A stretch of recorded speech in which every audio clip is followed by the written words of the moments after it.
We appreciate your being with us this morning as the state's leading business organizations have come together to address a critical issue facing Kentucky, and that is public pension reform. Our first speaker is Dave Atkinson, the President and CEO of the Kentucky Chamber of Commerce. Thank you, Diana.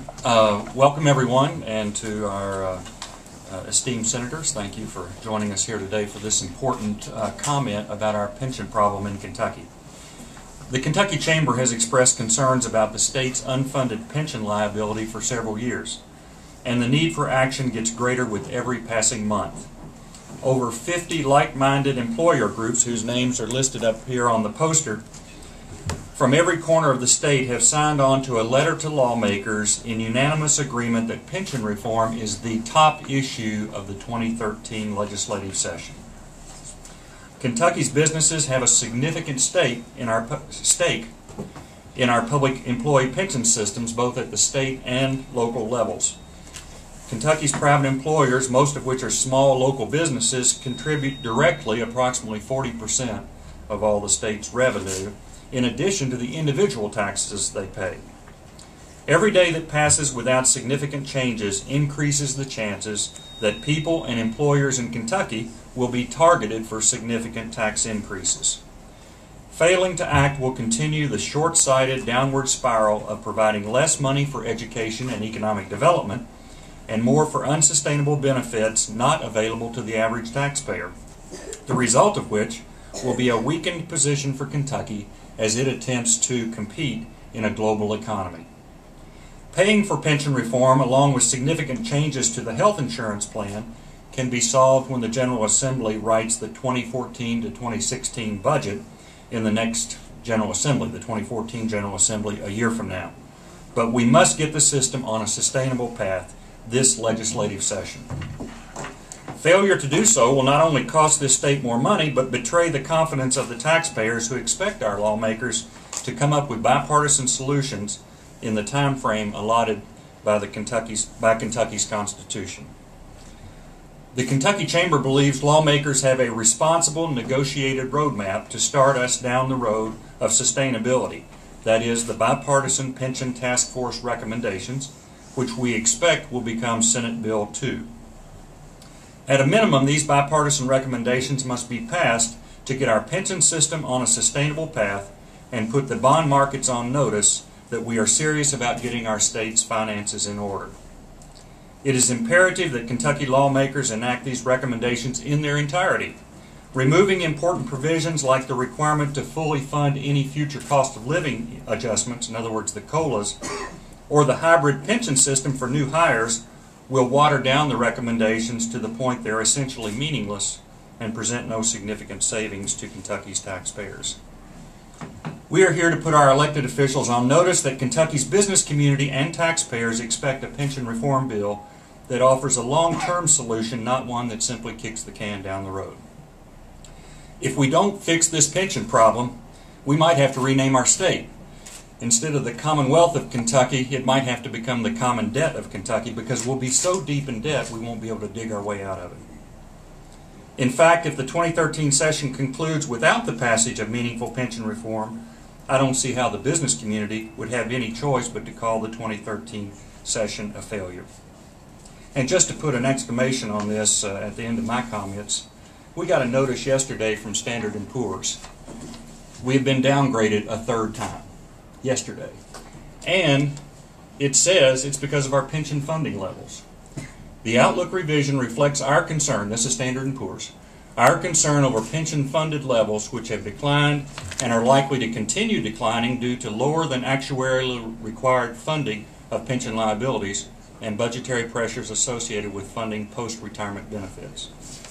And they said at the end, should Kentucky take credible action to enact comprehensive pension reform that involves funding levels, improves funding levels, and take measures to address budgetary pressures related to post-retirement liabilities, we could revise the outlook back to stable. So in other words, they downgraded from stable down to negative.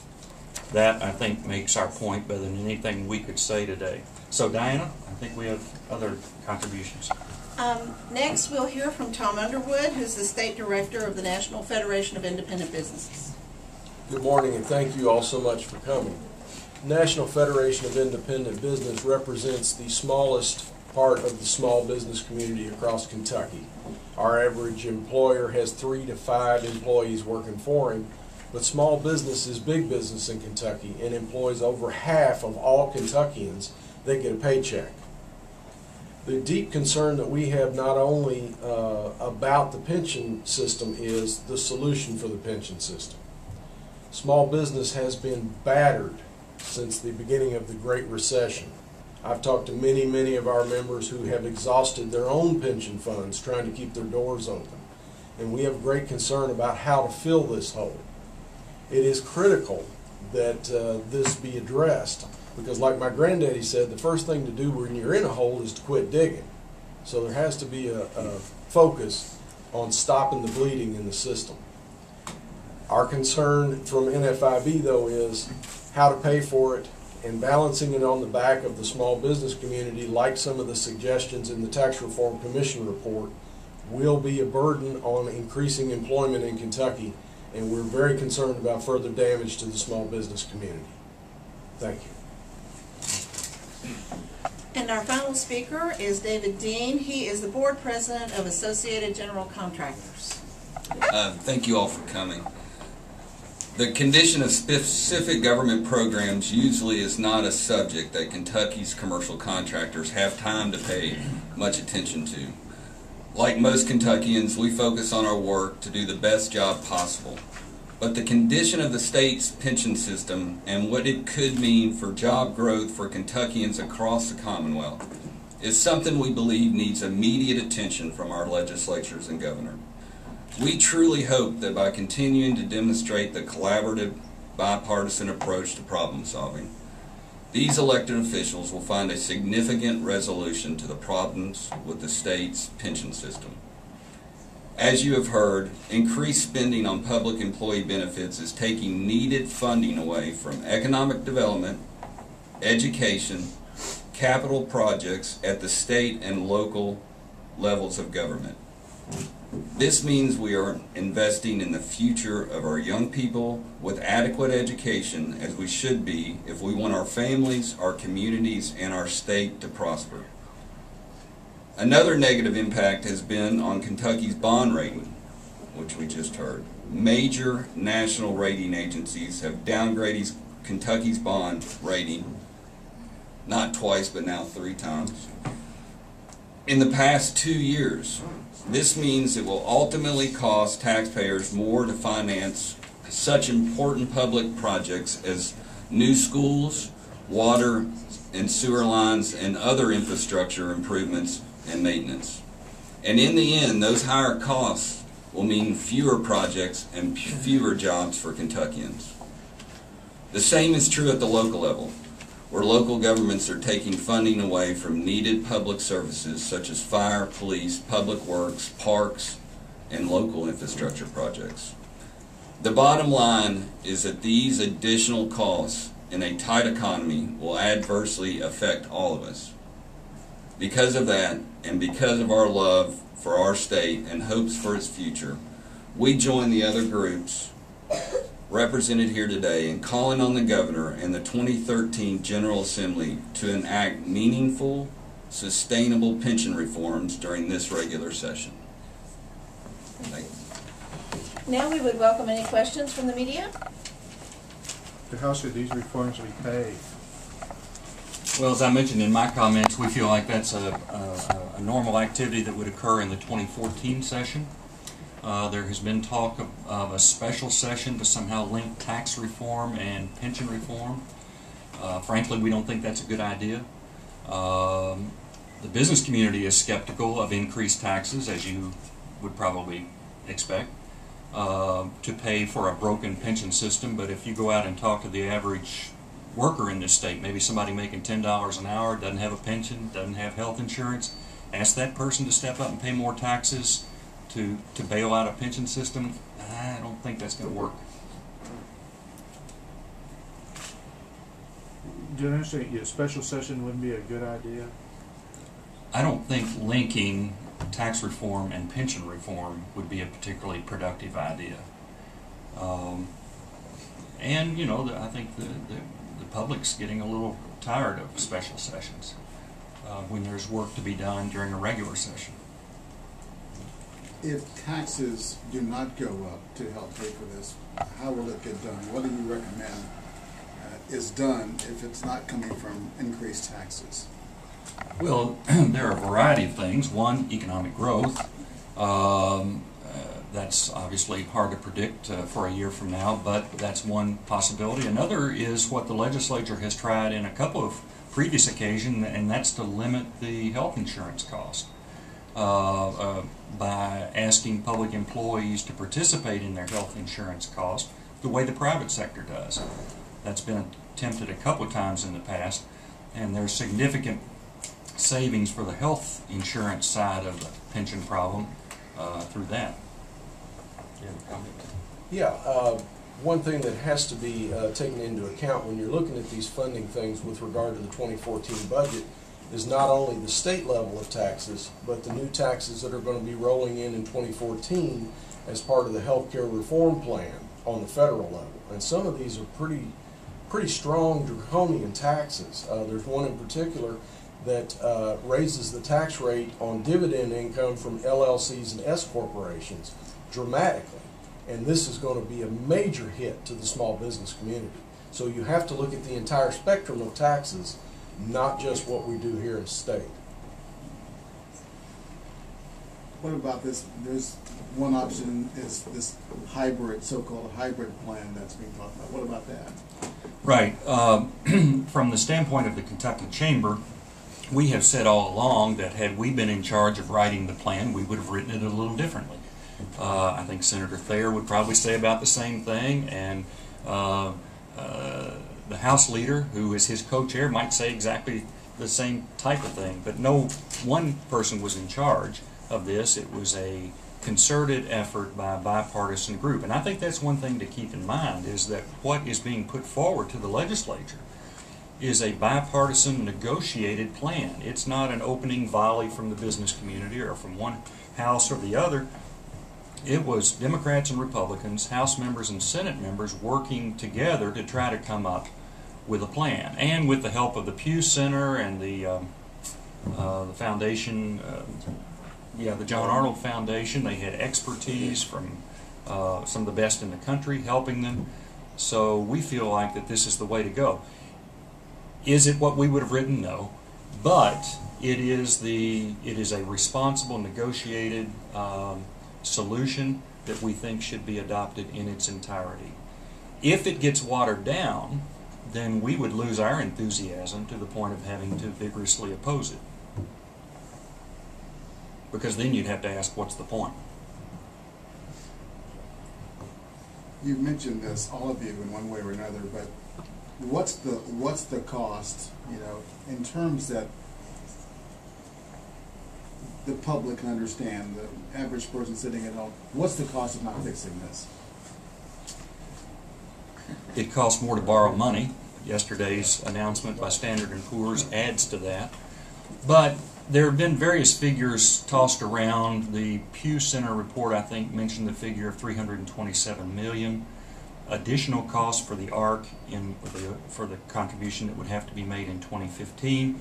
However, not all of the amount would have to come from the general fund. So there are other figures at work, and I think that's one of the first things we need to do is iron out exactly what we're talking about in those figures. But it won't be 327 from the general fund. So I think that's something to keep in mind as we move forward. In terms of what it means, that's a significant piece to add to an already strained state budget. But that's where this bipartisan solution, I think, is the roadmap by which we can move forward. Yeah, there's been many changes in the entire pension spectrum over the years, but government is not a private corporation. There has to be a bridging of a different sort of plan. Now, whether the Pew report and the Commission report is the exact best solution, I don't know. Because when you start talking about those kind of numbers and how the average person relates to them, Well, $300 million, I can't even envision that myself. These are big problems that are going to take big solutions to find a structure that will meet the needs of our current state employees and create a sustainable path for the state. And it's going to take a lot of hard work, but we've got to stop the bleeding. And I guess that's what I'm asking. You've got someone sitting at home and they hear all these numbers swimming around and they hear it's a problem, but how, for the average person sitting at home, how's this going to affect them, how they live their everyday lives if this isn't solved? I guess that's what I'm getting at. If this isn't solved, either services are going to have to be dramatically cut from state budget, everything from education on down, or taxes are going to have to go up dramatically. There's no in between if the problem's not fixed. That's right, and just to bring that to a point, I think, there are a lot of things in a state budget, as these legislators know, but the big pots of money are education, health care, and now this public employee benefit situation.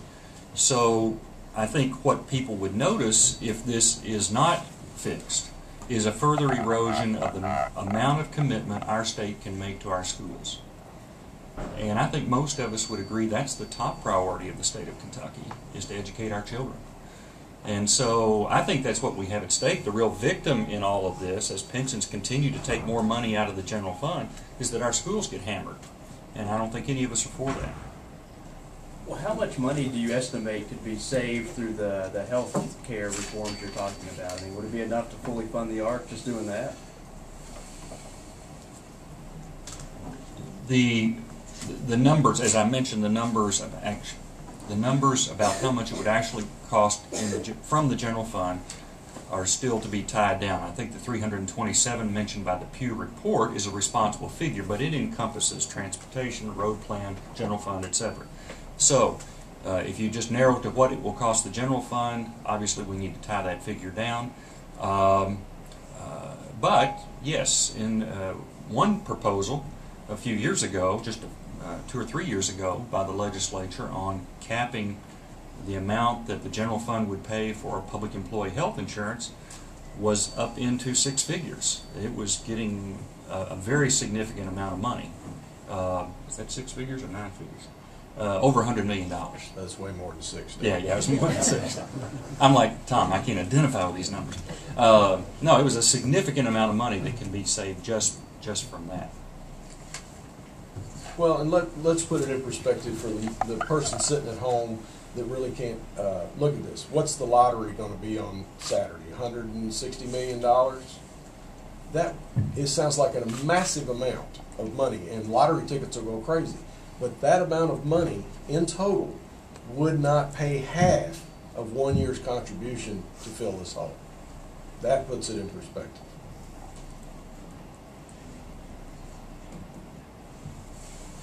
And we're not here to recommend that the state buy lottery tickets. That's probably not the solution. Any other questions? Can we ask any questions of the senators sitting here? They have a few minutes, yeah. It's their choice. This is their Sure, first absolutely. That's why I'm asking them. We're honored. Like I'm going to tell you no? Yes, absolutely. It's your room. It's your mic.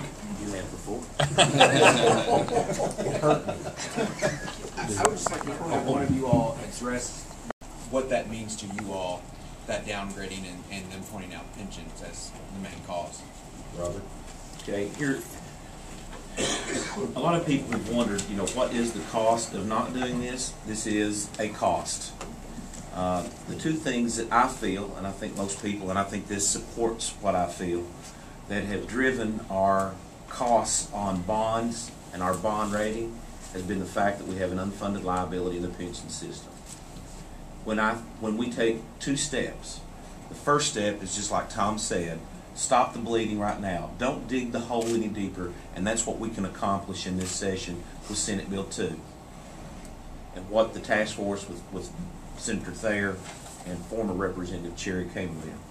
In the context of the whole, in 2014, and that's, I think, what Tom was talking about, the context of the whole, understanding what federal taxes, state taxes, and what our revenues and priorities are going to be, then we can start filling in that hole.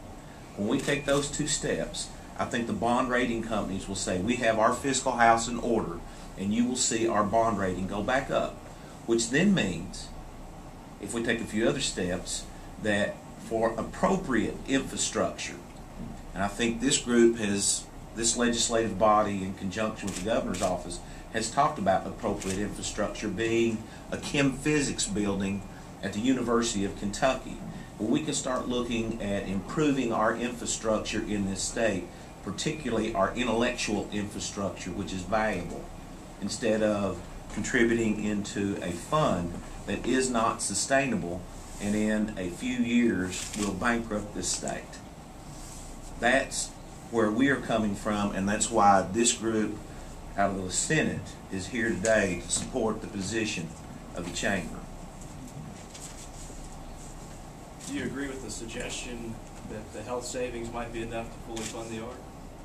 I doubt it, but it's a step, a large step. It may not be something that is doable in the political environment we're in, but we're willing to discuss options. But like Mr. Atkinson said, we have to have, you know, real options, not ones that are superficial and just kind of a shell game, pushing or kicking the can down the road.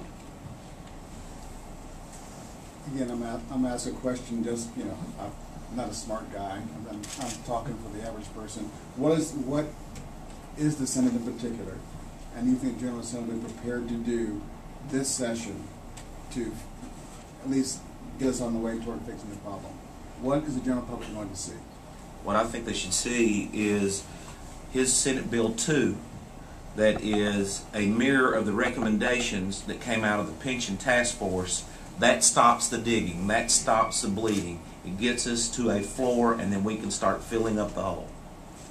And that's imperative. You can't cure the problem unless you stop the digging right now. You can't fill in the hole unless you stop the digging. And that's what these recommendations that Senator Thayer and the task force came with. And that'll be Senate Bill 2. And I'll say this, it'll be filed Tuesday. And then you can direct the questions to him about how it will proceed from there. I'll ask that question. We file Tuesday, and then what happens next? What is the process from here? We filed on Tuesday. I've asked Chairman Bowen to post the bill for consideration in the State and Local Government Committee on Wednesday, and we could vote on it as soon as Friday. We could vote on it as early as Thursday if we gave it its readings. But I would say best case scenario would be the end of next week. I think that's the worst case scenario. We have met with our Senate counterparts in a very open discussion in the change of the atmosphere to let them fully understand, to make sure there were no questions, to make sure there were no gotcha politic moments, to explain them and express our concern and our belief that a worst case scenario for us would not be doing something first week and sending it to the House for them to consider it and take action on it. We've spent a lot of time on pension reform in the Senate. We're ready to act, move quickly on the bill. We want to get it down to the House early in the session, so they've got plenty of time to consider it and hopefully pass it. Have you had discussions with the Speaker about this? And we wanted first to deal with our chamber and make sure everyone is comfortable. From this point on, we will allow the Speaker, the House, any of their members. Senator Thayer has already briefed the Republican caucus, and any assets or resources, ideas or explanations that we can add to the dialogue, we're ready, willing, and able. We've heard that it's going to take a mix of state and federal funds. Do you know exactly how much it's going to cost from the general fund to fully fund the ARC? It depends on the assumptions that you use. Under the assumptions that we have been provided by the retirement systems, it would be $122 million of general funds, and then a combination of state, federal, and other funds, state transportation funds, let me take that back, state transportation funds, federal funds, and other funds to do about another $90 to $100 million. So actually, that lottery ticket could cover the general fund contribution in 1 year of the biennium, and maybe allow us to overfund it a little bit, which wouldn't be bad. Which would not be bad to overfund it, truly. I think we actually have to go right now. another meeting. Were House members invited to this conference? They were notified, right, Chad, Brian? We sent out a media release, a widespread media release. To leadership and the governor's office and everybody? Yeah, okay. I want to point out before we go, this paper from Standard & Poor's gives a stark reminder of how important it is to do pension reform. It's why we are the #2 worst funded state in the union behind Illinois when it comes to pension debt. And this affects all 4.3 million citizens in the Commonwealth of Kentucky. Because if we don't deal with it, like Tom said, there are going to be massive cuts in services or huge tax increases, neither of which we're interested in being a part of. I'd like to point out that we have passed pension reform out of the Kentucky State Senate, I guess, the last 4 legislative sessions. This will be the 5th time. So. Will the tax reform aspect of this wait until next year? I think we need to deal with stopping the digging of the hole right now, and then in the context of the whole budget and the system that comes together in 2014, we're committed to work to filling in the hole. And that's basically, I think, what the Pew recommendations were to stop the bleeding and then solve the problem. We've got another meeting. We want to thank the Chamber for doing this. Thank you all. Thank you all very much.